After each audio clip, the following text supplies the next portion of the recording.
Good evening. This is Brad Norcross for another in our series of fireside chats without the fire. And today I have a surprise guest, Governor Palin. Won't you please join me? Folks, this is Governor Sarah Palin, running for Vice President of the United States of America, on the Republican ticket with Senator John McCain. Governor Palin, can I call you Sarah? I wish you wouldn't. Just call me Madam Vice President. But you're not the Vice President yet. Just play along with me here, Brad. Everyone else does. Okay, Madam Vice President. Well now, I know you are busy, so we are going to ask you just 5 questions. Can you handle that? Just make them easy ones, Brad. I like it when folks ask me how to skin caribou. I can really sink my teeth into that one. Okay, but I think our viewers are more interested in the issues, such as, how do you feel about Wall Street's $700 billion bailout?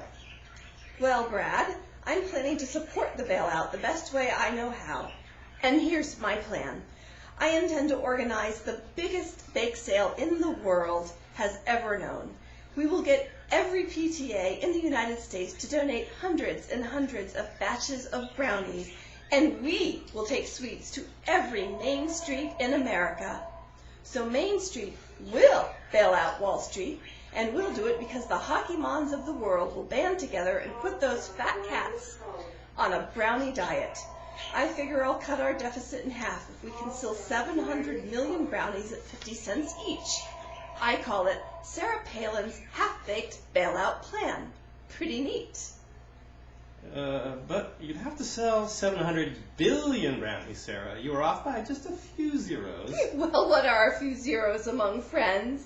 Anyway, math isn't my strong suit. Oh, that's all right, Sarah. Let's move on to something that is your strong suit, foreign policy. I understand you have had some dealings with those nasty Russians as mayor of Alaska. Governor, Brad, governor, and call me Madam Vice President. Yes, well, I did scare the hell out of a bunch of Russian tourists when I mistook their bus for a polar bear and sent a few dozen shots into the side of their vehicle. So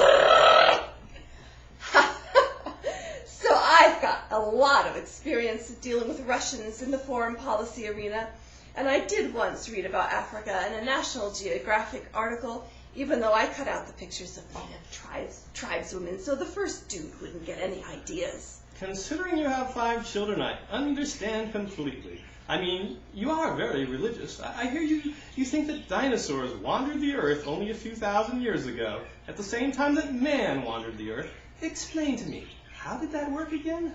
Well, I wasn't there, so I'm not positive. But I'm sure all those hockey moms out there probably spelled the end of the Tyrannosaurus Rex. The Bible tells us the earth is only a few thousand years old, and I'm not going to question the Bible. In fact, the only thing I question is the pointy-headed liberals who think the world is a complex place and start silly rumors like the whole global warming thing. That was a fiction made up by Al Gore to distract us from the real issues, such as the fact that I am a pit bull. With lipstick, right. Which leads to the question of how you as a woman would deal with a monetary policy if you should, God forbid, ever become president. Well, I would make sure that there was never, ever another road to nowhere.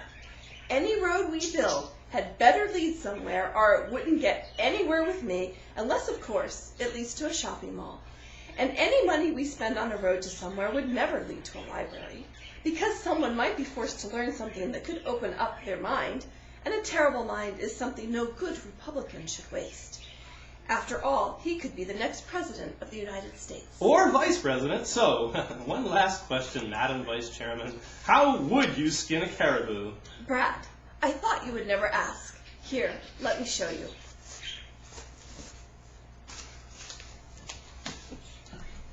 Okay. I have no idea how that looked.